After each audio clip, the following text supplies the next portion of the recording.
played me on the post, and then I heard the she played me Glenn Close, and then the Gina Hacker. Man, use a cockroach. I'm Cadillac and macking them. I know some white boys, and they computer hacking them. Man, I be stacking them, smacking them up, and I don't usually give a fuck, nigga. Gin in my chuck. I be rolling through the hood, nigga. This get a bug, but if you wanna go against you, better press your luck. Voila! It's your brother John Mack, aka Mindbender, back in the motherfucking building. Metro 360 News and Entertainment. And we ready to kick this thing off. Lovely for y'all today. Now, first of all, before I get started, I'd like to say thank you to two of my favorite POC channels, Machiavelli Media and Discretion TV. Two brothers who have definitely been keeping the POC torch lit for years, and they allowed a lot of people to have grave understanding of the dynamics of this case. The lies convoluted by Reggie Wright Jr. and man, the biggest liar of them fucking all, visiting every goddamn channel that he could visit, Gene fucking Deal. Gene Deal, don't think I forgot about your ass at the Vibe party with double 4s on your goddamn shirt, man. You see, Edie Amin in the Hit 'Em Up video had the number 13 on. Orlando Anderson had the number 13 Dan Marino boy on. That's what I'm saying, man. You know 1 + 3 = 4, right? Hey, your story just don't fucking add up, Gene Deal, with that Biggie shit. So, we know your motherfucking hand is dirty.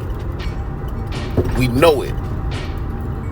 But Reggie Fat Ass Wright Jr., man, that nigga right there, him and that fake ass Bomb First channel, man, them niggas are tailspins. Them is the type of niggas that'll have you upside down doing a head spin on your neck. Man, and you know what? That fat ass police officer, I'm gonna tell you how disloyal he is. You see, while he's out there pretending to the world like he didn't have no relationship or he didn't know Keefe D, hell, and Keefe D played that shit right along with him. Keefe D is Greg Kading and Reggie Wright Jr.'s meal ticket. That nigga literally stopped them two from going to jail for perjury, falsifying evidence, and a multitude of other crimes because he wanted to be the big hero on the block and admit to a crime he didn't do. Fucking stupid. And that's why you didn't get bail. The third dynamic in that is Crack 100, who was brought in by Reggie Wright Jr. Isn't that who was going to bail out Keefe D? Think about it. Numbers. And this Fox undercover report, let's just say, murder was the case. Tupac Shakur, more than 5 months ago, looked down the barrel of a gun. And it was no death row music video when he was shot up in this car at a Las Vegas intersection. It was real life, real bullets, and real death. Well, all I remember is hearing the shots. The first shot rang out, and it was like a cannon. I mean, basically, it was so loud, I thought that my car was being shot up. It caught you totally by surprise. Totally by surprise. When you first heard the shots, what did you do? I was looking back through the rearview mirror, and I seen Pac, like, trying to jump over the back seat, and, like, a bunch of smoke in the car. My first instinct was that they both were dead. So I jumped out my car and ran back to the car. And I looked at Pac, and he looked, and he gave me this crazy look like, whoa. Did he say anything to you? No, he didn't. Just gave you a look? Gave me a look. And then I shook, you all right? And he was just holding on to the steering wheel. It was like, he couldn't believe it either. It was like, he was like in total shock. Because, I mean, you know, I know he never expected that to happen. So then I like, well, come on, man, we got to get out of here. We got to go. So I ran back to my car and pulled up, and then he came up and turned around and drove off. According to police search warrant material obtained by Fox News, this is how it began. Here at the Lakewood Mall, A death row necklace similar to this one was grabbed from the neck of a Mob Piru gang member. Days later, this reputed thief, a rival South Side Crip gangster nicknamed Lando, was spotted, chased, and beaten by a death row entourage here at the MGM Grand in Las Vegas. Here at the Lakewood Mall, a death row necklace similar to this one was grabbed from the neck of a Mob Piru gang member. Days later, this reputed thief, a rival South Side Crip gangster nicknamed Lando, was spotted, chased, and beaten by a death row entourage here at the MGM Grand in Las Vegas.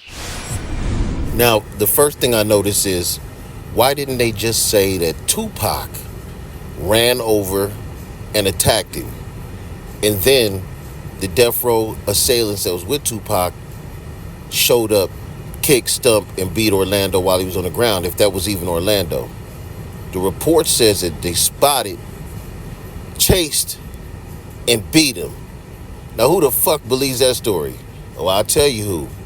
Those reporters in 1997 that was a lot more closer in time to the action than we are now, when fat-ass Reggie Wright Jr., fake-ass Keefe D, and weak-ass motherfucking Greg Kading can convolute the stories. Later the same night, police informants say Tupac Shakur took the fatal retaliation bullet, but the blast was heard in the halls of government. Former organized crime strike force attorney Marvin Rudnick. The concern must be is that how big are these thugs that are shooting each other in streets of Las Vegas and Los Angeles? And where does the corruption begin and where does it end?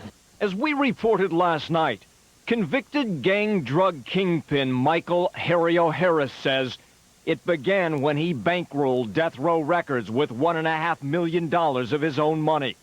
And Harrio claims while he was stuck in prison, he gave the money to Death Row CEO Suge Knight and defense attorney David Kenner. Since then, Death Row set up a film and record distribution deal with Interscope. And now, federal racketeering laws could raise goosebumps in corporate boardrooms. Anyone who is involved, knowing that the profits from illegal activity, such as drug money, were being invested into a legitimate enterprise, has the danger of facing either a grand jury or jail.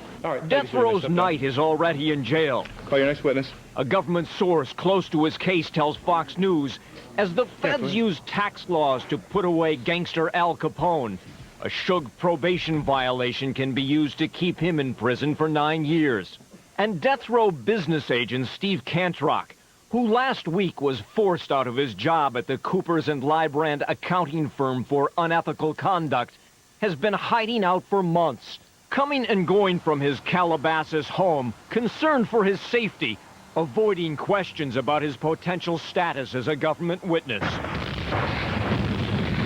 Some say Death Row, like a scene from one of its videos, is already blowing up.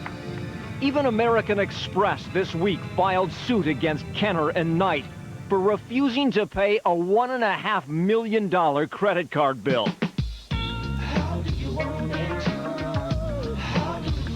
And sources close to Death Row, afraid to go on camera, say Tupac Shakur was one of a growing number of artists who felt Suge and Kenner were stiffing him on royalty payments.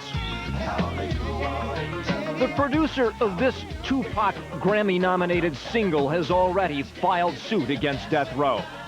Johnny J says he produced 11 songs on Tupac's last album, which has sold 7 million copies. And he was only paid half of his advance and none of the royalties. He says honestly, Kenner won't even return his phone calls. After a while, I felt like, well, we're not going to pay this guy. You know, we've got his work, we've got his music, so we can let him be. We can just let him go. We're done using him. That's how I felt like, man, I'm used and abused. Ken and Lamont Brumfield, I guess you live and you learn. who are managers and producers of their own rap talent, feel the same way. At a party one night, the Brumfields introduced Suge Knight to a young rapper of theirs called Corrupt. The Brumfields discovered, fed, housed, and nurtured Corrupt for stardom. Their attorney explains it this way. And the Brumfields had binding agreements with Corrupt in every single area where revenue would have been generated from his work. But the Brumfields say Suge Knight simply stole Corrupt away and put him in a hit rap group called the Dog Pound.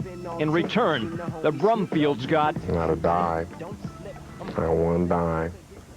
But my artist, he got a Lexus, dog. Corrupt. He had a Lexus and a house in the valley and a house in Marina with his dogs. You know, then say the Brumfields, Suge forced Corrupt to get a new manager, Sharitha Knight, Suge's wife, who runs nightlife management.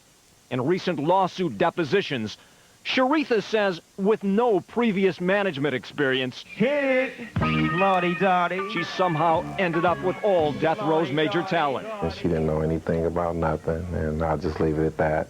The Brumfields are suing, adding their names to a growing list of lawsuits that are critical of Death Row business methods.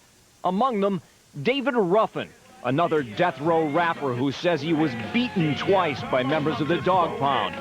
Ruffin's attorney, Farhad Novian, was ready to go to trial until... Shortly before the trial date, Mr. Ruffin disappeared, and as a result of his disappearance and his inability to make himself available to the defense for trial purposes, the case was dismissed.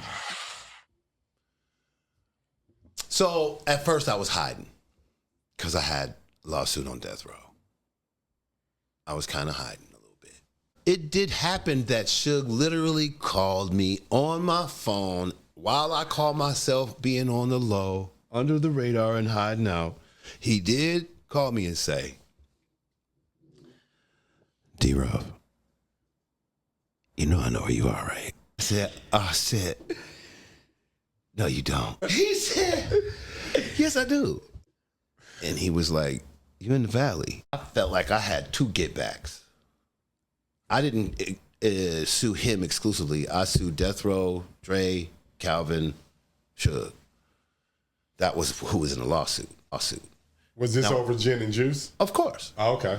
So that attorney disappeared. My second one got paid off. I saw Snoop in the bathroom. Second time. Now, did he reappear? Or is he still disappeared? I have looked for this attorney a number of times in my life and have not found him. Not on Facebook. Not anywhere. So you Chet Williams III believes his client was bought off on the sly. Cut! Those affiliated with Death Row a bit squeamish about more negative trial publicity. Hey. Meanwhile, Fox News has learned federal racketeering investigators are looking at Death Row with a possible RICO case in mind. The lawyers are out there sharpening their knives to start helping people get out of their problems, if in fact this company was given birth by illegal money. And if in fact the feds ever do file and win a racketeering case against Death Row, the government could end up owning a rap label. Meanwhile, Suge Knight and Death Row attorney David Kenner have still not responded to Fox requests for comment on this story.